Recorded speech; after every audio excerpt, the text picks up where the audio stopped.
bom dia, prezados espectadores e prezadas espectadoras de mais uma edição do Jornal Alternativo pela Pax TV.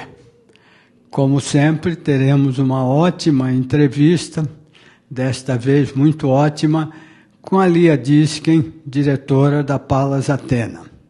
E ela vai contar muita coisa interessante das atividades da Palas atualmente. Inicialmente, eu vou ler uma oração que eu gosto, porque eu tenho ouvido e lido muita gente falando em negatividades e dizendo que os problemas que existem hoje não têm solução. Então, como eu acredito que todos nós somos filhos de Deus e com certeza resolvemos os nossos problemas, vou ler essa oração que chama Oração da Fé. Senhor Deus, Criador do céu e da terra, poderoso é o seu nome, grande é a sua misericórdia. Em nome de seu Filho Jesus Cristo, recorro ao Senhor neste momento para pedir bênçãos para a minha vida e para a vida de todas as pessoas que estão presentes agora aqui na Pax e também todas as pessoas que estão assistindo este programa na TV Pax e todas as pessoas do mundo, porque Deus pode fazer isso para todo mundo.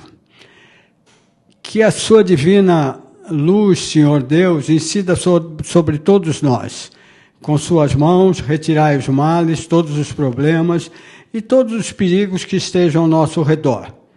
Que as forças negativas que nos abatem e entristecem se desfaçam ao sopro de suas bênçãos. O seu poder destrua todas as barreiras que impedem o nosso progresso. E o céu e suas virtudes penetrem em nossos seres, dando-nos paz, saúde e prosperidade. Abra, Senhor, os nossos caminhos, que nossos passos sejam dirigidos pelo Senhor, para que não tropecemos na caminhada da vida. Nossos viveres, nossos lares e nossos trabalhos sejam pelo Senhor abençoados. Entregamo-nos em suas mãos poderosas, na certeza de que tudo vamos alcançar. E agradecemos em nome do Pai, do Filho e do Espírito Santo. Amém. E aí tem uma frasezinha de Deus. Meus filhos, vão em paz, a vossa fé os salvará com certeza. Então vamos ter fé e vamos acreditar em Deus e em muitas coisas boas que existem. Esses dias eu lembrei de um médico, amigo, Dr. Tiago, que foi pena, ele mudou de São Paulo, mas uma vez ele me disse uma coisa que eu achei muito interessante. Além de médico, trabalhava com limpeza intestinal e também com coach.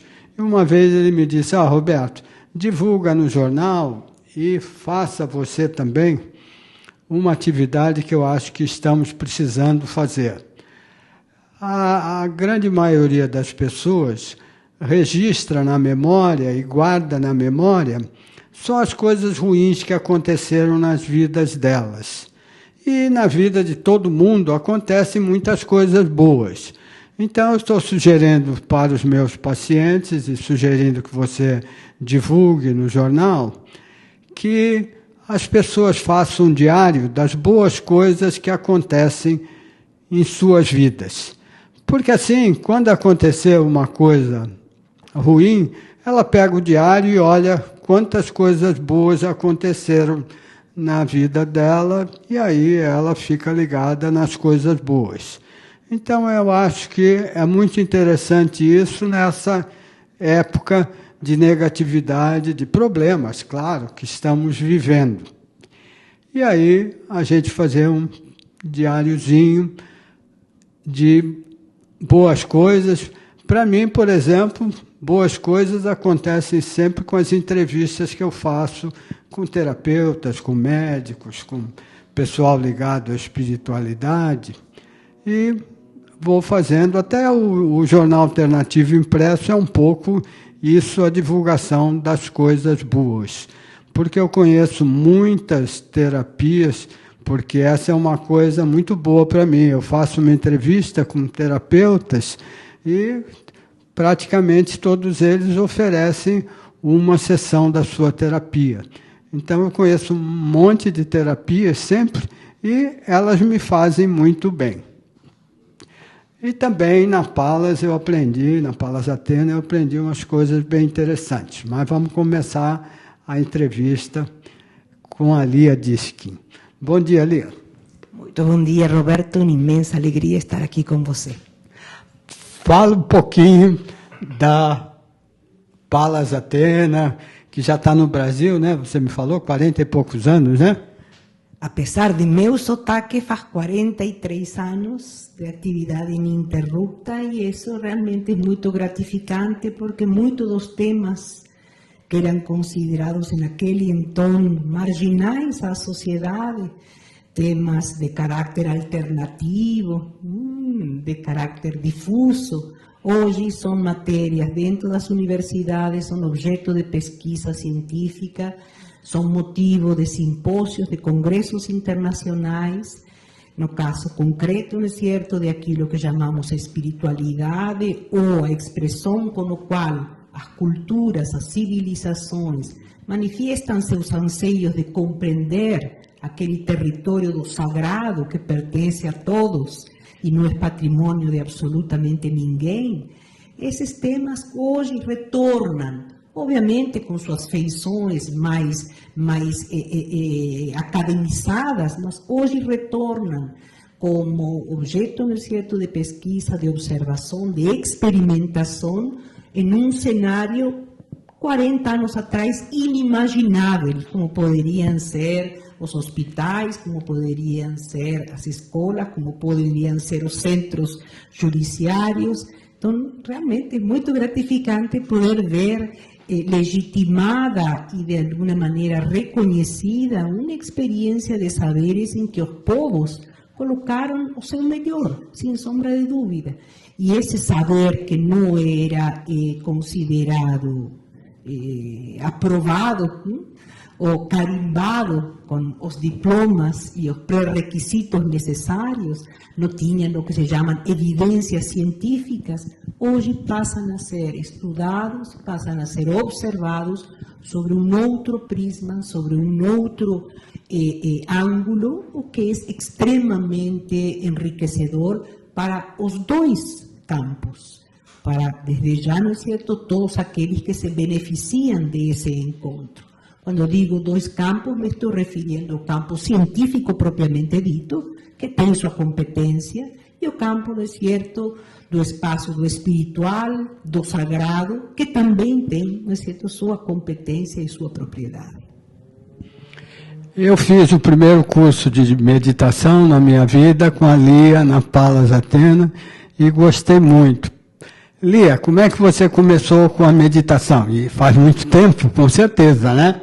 Muito tempo. Eu estava saindo da adolescência, devia ter 16, 17 anos, morava muito perto, todo mundo já percebeu que meu português é este. Eu nasci na Argentina, na cidade de Buenos Aires, e eu morava muito perto da Universidade de El Salvador. Era o nome, não é certo, da universidade, que ainda existe, é um centro, não é certo, de estudos altamente reconhecido e legitimado pelos frequentadores, pelos estudantes e também pelos meios acadêmicos. Dentro da Universidade de El Salvador havia um padre, digo havia porque ele já faleceu, Ismael Quiles, jesuíta, que abriu o Instituto de Estudos Orientais. Foi o primeiro Instituto de Estudos Orientais que teve sua configuração dentro de uma academia, dentro da universidade, e mais ainda dentro da Universidade Católica. Ele tinha uma grande admiração pelo padre, ele realmente era uma pessoa que inspirava, não é certo, a todos nós, então de tempos em tempos ele ia conversar. E um dia fui ao encontro dele, bati a porta do gabinete dele, do escritório dele, ninguém atendeu, voltei a bater um pouquinho mais forte e a porta se entreabriu. Obviamente fiquei aguardando, como não havia sinal, empurrei um pouco a porta e eu vi o padre, que usava batina, aquela batina, no sentido tradicional, estou falando dos anos 70, aquela batina tradicional preta, o padre estava em uma poltroninha baixa, em postura de lótus, meditando. E eu não sabia realmente o que estava fazendo. Não era usual, em termos imagens de religiosos católicos, cristãos, ou de qualquer outra tradição que não fosse a oriental, estar nessa postura de lótus. E de aí, a um tempo, fiquei logicamente petrificada, aguardando, de aí um par, ¿no es cierto?, de minutos, ele, ¿no es cierto?, abriu os olhos e com essa voz tão doce, tão suave, com esse olhar tão cálido que ele tinha, sente-se, minha filha, sente-se. E aí eu perguntei, o que estava fazendo? E ele me deu a primeira lição sobre meditação. Ele me falou a respeito de a busca desse espaço interno, no qual nos reconhecemos, além de nossas biografias pessoais, nos reconhecemos como seres universais, como criaturas universais, e além de todos os problemas e as circunstâncias que se vivem através dos pensamentos, das emoções, etc., etc., se encontra um fio inspirador que nos une a uma conexão maior. E muito interessante, porque à época a meditação cristã praticamente não era divulgada, né, Lia? Nem existia. Os movimentos contemplativos, que logicamente existiram, não é certo? Padre Cassiano, sem sombra de dúvidas, é uma referência em todo esse processo, mas não existia sobre o termo meditação. Se falava da contemplatio, do estado de contemplação, se falava da oração centrante, mas não se utilizava o termo meditação dentro de um cenário que não fosse explicitamente oriental. Hoje temos meditação judaica, os textos do Rabino Kaplan são grande inspiração para todos eles. Temos meditação sufi, temos meditação cristã, desde já, não é certo? Todas as outras denominações que possam acudir, porque se entende que a meditação é um instrumento, primeiro, universal. Ele atende a essa necessidade de nos conhecermos e nos reconhecermos em uma dimensão maior, que não é a dimensão necessariamente voltada ao cotidiano, voltada às demandas que temos em uma sociedade, no caso, não é certo, nossa, uma sociedade laica, em que a multiplicidade de estímulos terminam roubando grandíssima parte de nossa energia e de nosso tempo em questões que têm que ser resolvidas já e que não têm essa dimensão da atemporalidade ou da infinitude que é o espaço do sagrado. E aquele padre que divulga muita meditação cristã, acho que é em inglês, né? Ele vem várias vezes na Palas, né? Anualmente vem Dom Lawrence Freeman. Ele é discípulo de John Main, e John Main foi quem sistematizou as práticas da meditação cristã, que hoje estão difundidas no mundo inteiro. Aqui no Brasil tem muitíssimos centros ou grupos em que as pessoas se reúnem espontaneamente com o propósito de poderem meditar juntas, de poderem ter essa experiência do congraçamento espiritual juntos.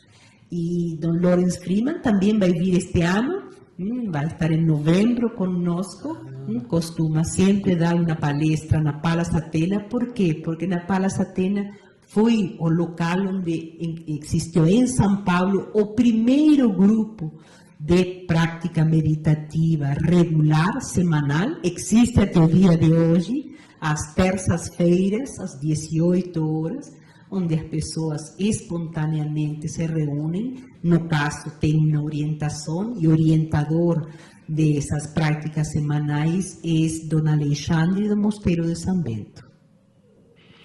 E você dá aula hoje de meditação, vários níveis, inclusive para quem quiser aprender para dar aulas depois, não é? Fala um pouquinho dos teus cursos.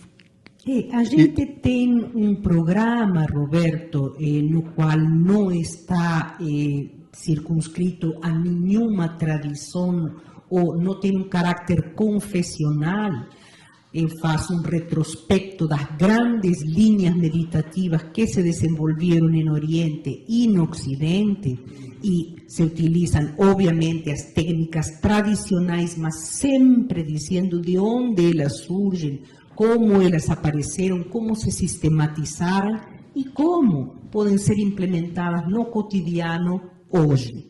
Esse programa, de fato, não é certo, atende a um anseio universalista, atende a um anseio cosmopolita, de nós que vivimos nas grandes cidades, e é adoptado no curso de formação de facilitadores em práticas meditativas para a Secretaria Municipal de Saúde. Já faz 8 anos que se vão formando, não é certo, as turmas, são profissionais da própria secretaria que são capacitados nesse programa, e hoje existem também os grupos de supervisão. Por quê? Porque estas práticas, tal como também Tai Chi, Liang Kun, Qigong, Yoga, hoje fazem parte daquilo que chamamos as práticas complementares em saúde.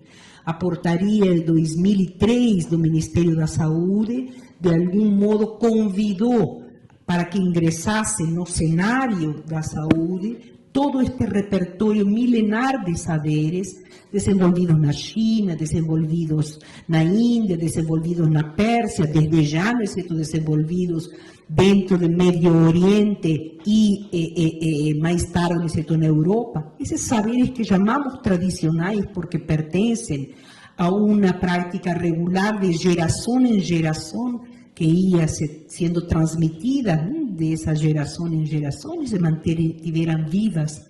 Em alguns casos, porque existiu uma escrita, existiu um registro escrito, em outros casos, ainda continua na oralidade, temos saberes, sem sombra de dúvida, de cura dentro do continente africano, dentro dos povos ameríndios aqui na América Latina, mas não foram registrados na escrita e mantém na oralidade um cabedal sapiencial que, sem sombra de dúvida, pode criar grandes benefícios. O programa que a Palas sistematizou, que constam, não é certo, fundamentalmente de umas 110 horas de formação, enquanto formação são 110 horas de exposição de prática, desculpe, não é certo, de teoria, de exposição teórica, mas existem tantas outras ainda, outras 120 de prática.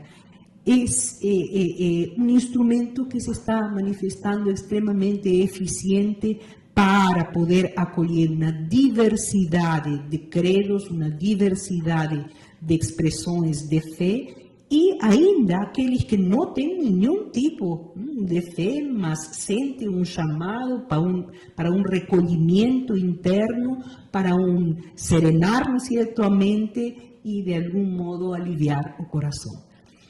Nós chamamos meditação a algo que no Oriente se chama muito mais treinamento da mente. Como educamos a mente para poder estar onde está? Como educamos a mente para não estar pulando sempre em situações do passado para situações de futuro? Como fazemos convergir nossa presença com aquilo que estamos fazendo? Hoje, sobretudo através de um trabalho feito pelo Dr. Jon Kabat-Zinn, se criou uma fórmula, por assim dizer, não é certo, em 8 encontros, em 8 sessões, que recebe o nome genérico de Mindfulness, um treinamento que terminou tomando o mundo inteiro. O mundo inteiro, não é certo, hoje está, de alguma maneira, interessado nas experiências de mindfulness. E nós encontramos grupos de mindfulness, de prática. Mindfulness significa atenção plena. Encontramos grupos de prática no Google, encontramos grupos de prática em montadoras de carros, encontramos dentro de exércitos, dentro, não é certo, da formação militar que se tem em vários países do mundo.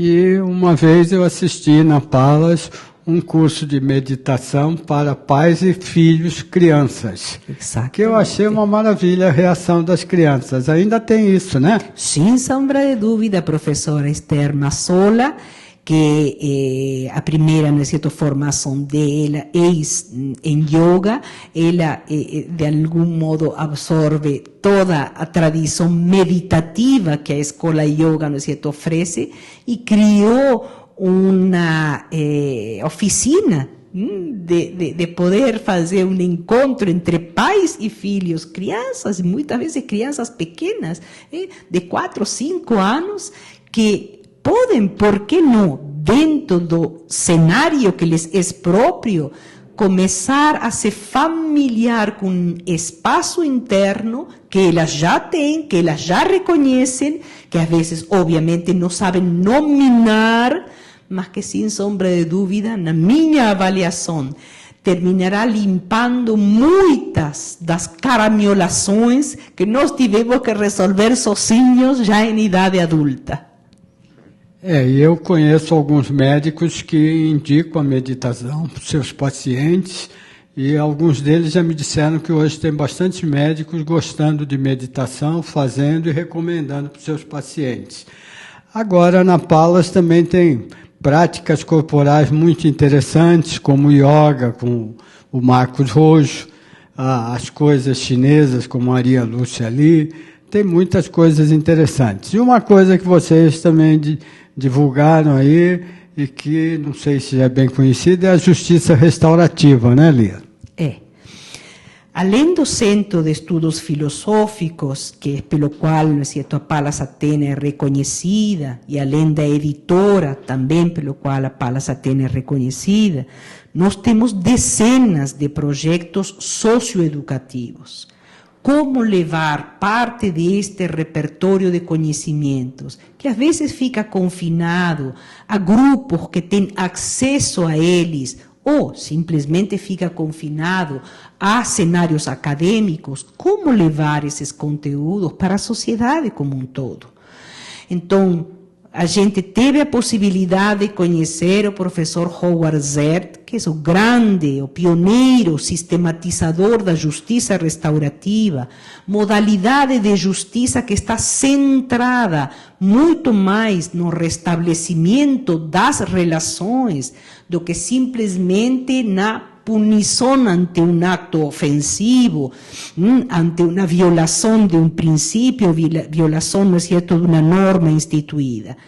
A justiça restaurativa hoje está como uma das práticas pelas quais o Ministério da Justiça quer adquirir implantação e implementação nos diferentes cenários, começando pela justiça, não é certo, da infância, aquela que cuida da infância e da adolescência.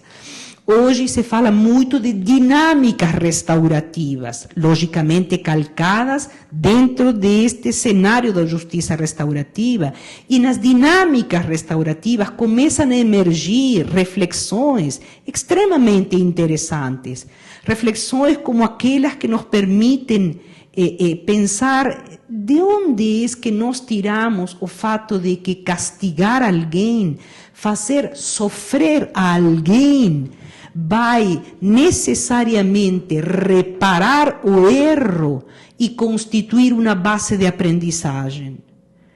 De onde é que tiramos que a punição ou o sofrimento são necessariamente vias de acesso a um comportamento mais saudável, a um comportamento mais solidário, mais compassivo e mais desejável?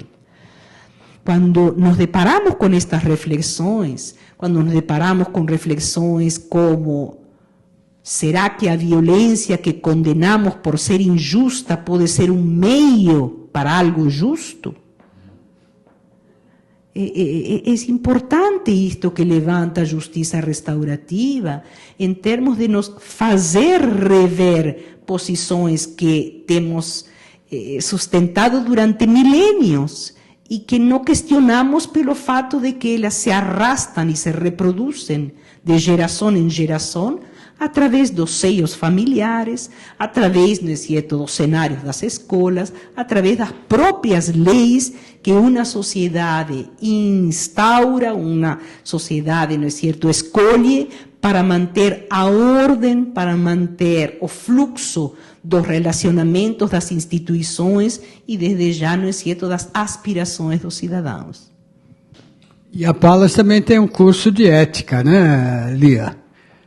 Bom, para nós a ética, não é certo, é absolutamente central. Quando dávamos cursos de ética 40 anos atrás, a maioria acreditava que era perfumaria, que era o refinamento de um pensamento filosófico sem grandes consequências para a vida do dia a dia de uma nação.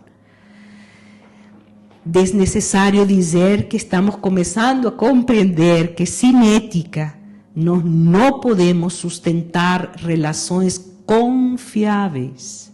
E se não existe confiança nos relacionamentos, simplesmente não existe a possibilidade de levar para frente um projeto comum. Seja ele um lar, seja ele uma empresa, seja ele uma instituição, não é certo, de natureza científica, seja ele uma nação, e até, por que não é certo, uma organização de nações, como é no caso, não é certo, a ONU. Quando a ONU, lá em 1998, lançou o programa para uma cultura de paz, programa que era um chamado para a entrada ao terceiro milênio e que estava destinado a ser implementado durante 10 anos, esse foi o convite que as Nações Unidas fez a todos os países membros, delegando à Unesco o fator de divulgação e de implementação nos países. Nunca imaginávamos que esse programa descortinaria tantas questões enraizadas como comportamentos, aspas, normais, simplesmente porque habituais, e hoje se torna quase que o incentivo e alavanca para termos nas universidades programas de estudos sobre a paz. Nós já tivemos, logicamente, um antecedente de tudo isto, bem antes, lá, não é certo, na década de 60, mais precisamente em 1959, quando o professor Johan Galtung, na Noruega, vai abrir na Universidade de Oslo o primeiro curso, o primeiro, não é certo, programa acadêmico de estudos sobre a paz. Mais tarde vamos a ter nos Estados Unidos a abertura de outros espaços. Hoje isso se está reproduzindo. Já temos, não é certo, no Brasil programas não apenas de estudos pela paz ou sobre a paz, mas também de educação para a paz. Como é que educamos para a paz se grandíssima parte de todo o repertório de temas que estão incluídos na grade de história, por exemplo, são relatos, são fatos, são datas que correspondem a guerras. É interessante, não é certo, reparar que grande parte de nosso conteúdo de estudo de história é o relato de uma sucessão de guerras, de uma sucessão, não é certo, de desencontros. Nós não estudamos dentro desse cenário, por exemplo, como aconteceram pactos, como aconteceram compromissos que permitiram aos povos gerar prosperidade, desenvolver criatividade e ainda se expandir enquanto conhecimentos que se eternalizaram, ou ao menos se universalizaram, beneficiando a outras comunidades, a outros povos, a outras culturas. Isso é interessante, não é certo, de reparar. E estes estudos, a década terminou no ano 2000, 2010, Entretanto, sabemos muito bem que um programa desse porte não pode ser implementado em 10 anos. Talvez é o primeiro impulso que essa primeira década nos permitiu para hoje estarmos trabalhando e cada vez nos debruçarmos mais em dinâmicas relacionais que busquem, por favor, quando falamos paz, não estamos falando evitar o conflito. Isto é muito importante, não é certo, ter presente. Paz, dentro do cenário do que estamos expondo, não é a anulação ou simplesmente a negação do conflito. O conflito é inerente à existência não só do humano, mas também, é certo, de todos os seres vivos. A questão é se existe alguma outra maneira de resolver um conflito que não seja pela força, que não seja pela imposição, que não seja simplesmente pelo enmudecimento da outra parte. Quando podemos pegar o conflito e fazer dele um cenário de diálogo que nos permita crescer ambas as partes envolvidas, ou as outras partes envolvidas, simplesmente esse conflito cumpre seu propósito, o propósito de nos levarmos a uma compreensão mais alta, uma compreensão mais ampla, mais aprofundada de aquilo que inicialmente nasceu de uma divergência de opiniões, de uma divergência de pareceres, de uma divergência de aspirações. Então, quando vamos a estar falando de programas de cultura de paz e cadeiras, projetos específicos sobre pedagogia para a paz, uma educação para a paz, incluindo, não é certo, o conflito como um fator desencadeante de possível crescimento, no qual a mediação, o diálogo, as dinâmicas relacionais permitam que todos se enriqueçam e que todos amadureçam.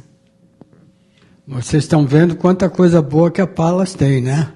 E, fora isso, eu fiz também os primeiros cursos com Maria Lúcia Li, de práticas corporais chinesas, achei uma maravilha, pratico até hoje.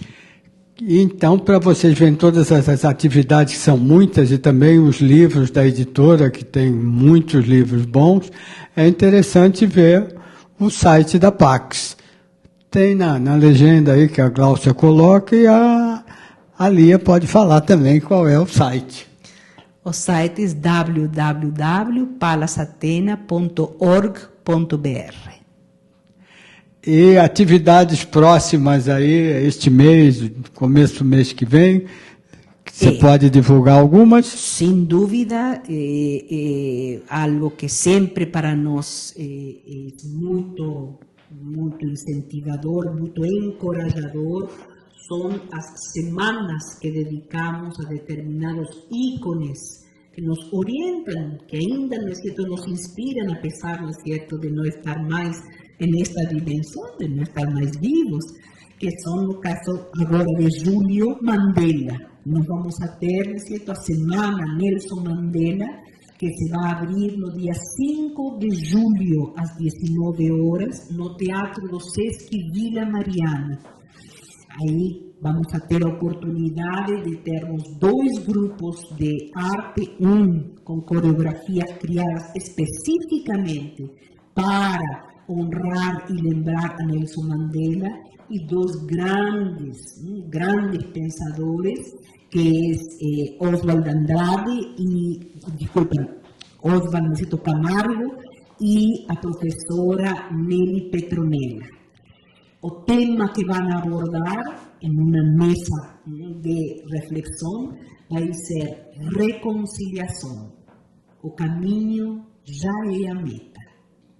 A entrada desde já, não é certo, é franca, e depois vão haver uma sucessão de oficinas ao longo do mês de julho no próprio SESC, além de escolas de ensino público e escolas particulares, escolas privadas, que vão adoptando o repertório extraordinário que nos ofereceu Mandela, de entendermos que a vida sempre é para frente.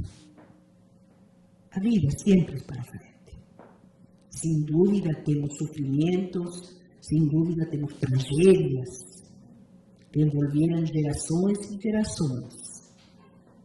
No caso, não é certo, do povo da África do Sul que padeceu o apartheid, sem dúvida isso não é para ser esquecido, mas também não é para ser revivido em uma busca de descontar uma dívida histórica que jamais vai poder ser paga.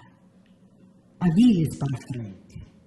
Então, sem esquecer aquilo, não é certo, que se padeceu, sem esquecer a humilhação coletiva que viveu um povo, no certo, inteiro, como fazemos que isso possa motivar cada vez mais direitos humanos, legitimação das diferenças, tolerância pela diversidade, democracia participativa, uma cidadania que me permita construir e contribuir ao coletivo que, por sua vez, me beneficia.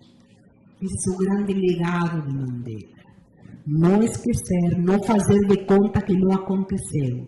Entretanto, entender que as novas gerações não têm por que estar carregando, ter que continuar carregando o peso de uma humilhação, de algo absolutamente inimaginável, e abominável, sem poder criar, a partir de seu tempo e a partir do cenário contemporâneo, novas variáveis para fortalecer sua condição de cidadãos absolutamente legítimos e íntegros nos seus deveres e nos seus direitos. E eu acho muito interessante tudo que a Lia está falando, e acho que pode ajudar essa época que nós estamos vivendo, que os problemas não são só no Brasil, o mundo inteiro está com bastantes problemas, né?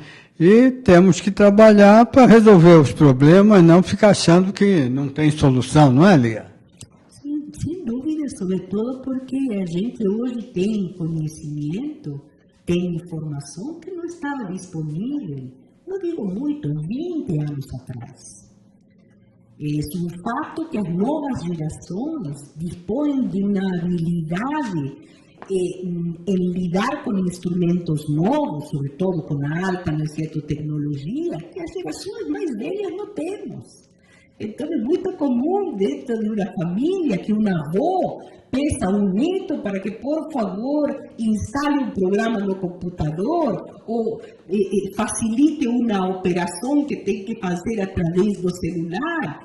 Isso é cotidiano. As gerações mais novas dispõem de uma habilidade, de uma competência, de uma expertise que as gerações mais novas, mais velhas, e nesse certo cenário, a gente não tem. Mas cuidado, o cidadão hoje tem conhecimento, hoje tem informação, hoje tem competência de comunicação, que também 20 anos atrás não tinha. E assim como os membros de uma família se regozijam pelo saber das gerações mais novas e pelas habilidades que têm, os políticos, os gestores, os grandes administradores institucionais se vão a ter que regozijar pela intervenção constante que o cidadão hoje está podendo fazer sobre suas instituições. Eu não lembro em toda a minha juventude, por mais ativa e ativista que era, não lembro em toda a minha juventude ter tido a iniciativa de escrever uma carta a um deputado ou a um senador, porque era o único meio que me poderia comunicar com ele. Hoje a meninada está continuamente, me certo, reivindicando ainda, enviando sugestões a que são as autoridades para que contemplem aspectos que as leis já não conseguem contemplar. Então, grande parte desta crise mundial que estamos vivendo é justamente pelo descompasso que há entre o conhecimento que tem os cidadãos, entre o conhecimento que tem o povo como um todo, e as instâncias ou instituições governamentais que não puderam acompanhar esse processo. Simplesmente não conseguem acompanhar. As instituições são pesadas. As instituições são pesadas. Tem esses extremos de funcionalidade que amarram, que engessam, que muitas vezes congelam iniciativas que o próprio funcionalismo público poderia ter, sempre e quando as brechas dos novos conhecimentos estivessem disponíveis para eles. Então, se a gente compreende que situação nós encontramos de uma geração de conhecimento avassaladora, hoje seria impossível pensar em um enciclopedista, em alguém que poderia escrever junto com um time de 10 ou 15 outros eruditos uma enciclopédia absolutamente inviável. Nem sequer as fontes que nós temos via internet dão conta da geração de conhecimento que a cada instante, não é certo, é produzida, é gerada, é implementada.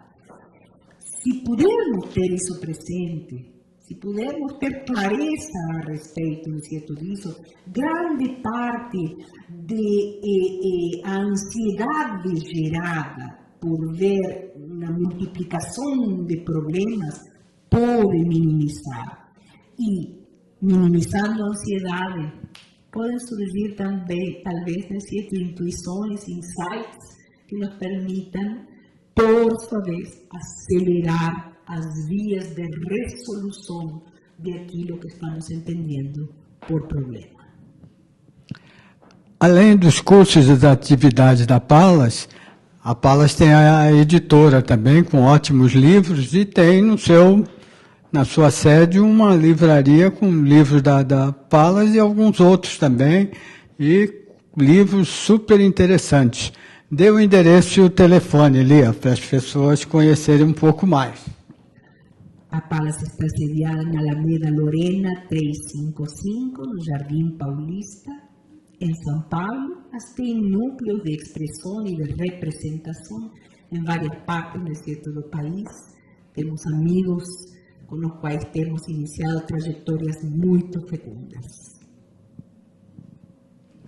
E o telefone, se as pessoas quiserem ligar, que tem bastante gente que atende, né? Tem recepcionistas permanentes. O código de acesso 11, o telefone é 3266-6188. E o Basílio vai ter alguma atividade nos próximos dias aí, próximos meses? Basílio é o marido da Lia e o outro diretor, né? O professor Basílio Paulo Wicks, com quem tenho a aventura de conviver faz 46 anos. Vai iniciar a partir de agosto, os cursos já estão findando agora em junho, a partir de agosto vai começar um programa sobre utopias. Como se dieron as utopias, como elas transitaram na história, como de alguma maneira foi um fermento para muitas das realidades concretas que hoje estamos vivendo. A gente esquece que os direitos humanos, como instância reguladora de comportamentos internacionais, nacionais, institucionais e privados familiares, é de aqui, 1948, é muito recente.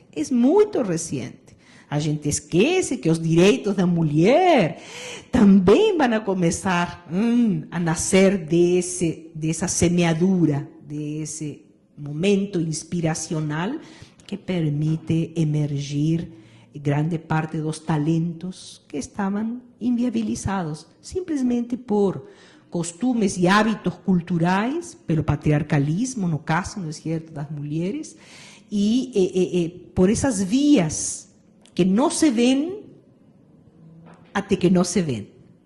A partir do momento que se enxergam, sem sombra de dúvida, passam a mudar. Muito obrigado, Lia. Estamos chegando no finalzinho de mais uma edição do Jornal Alternativo pela TV Pax. E na próxima quarta-feira estaremos aqui também com outra entrevista. Muito obrigado, Lia. Gostei muito de tudo que você falou e com certeza muitas pessoas gostaram também, né? E a Palas é maravilhosa, eu falo para vocês conhecerem, porque a Palas e a Pax aqui são duas coisas fantásticas, maravilhosas, dois espaços que fazem coisas para o bem de todo mundo e de tudo. Muito obrigado, Lia. Eu que agradeço, Roberto, não é certo? E celebro a tua longa trajetória de jornalista, de um jornalista que já esteve nas grandes publicações, no sentido de reconhecimento e de tiragem e visibilidade, e hoje celebrando este outro cenário, aquele cenário em que cada um de nós, sem sombra de dúvida, está buscando fazer o seu melhor. Muito obrigada, Roberto. Muito obrigada pelo carinho. Obrigado e boa semana para todo mundo. Bom ano e bom todos os anos seguintes para todo mundo no mundo inteiro. Inclusive para você, Glaucia.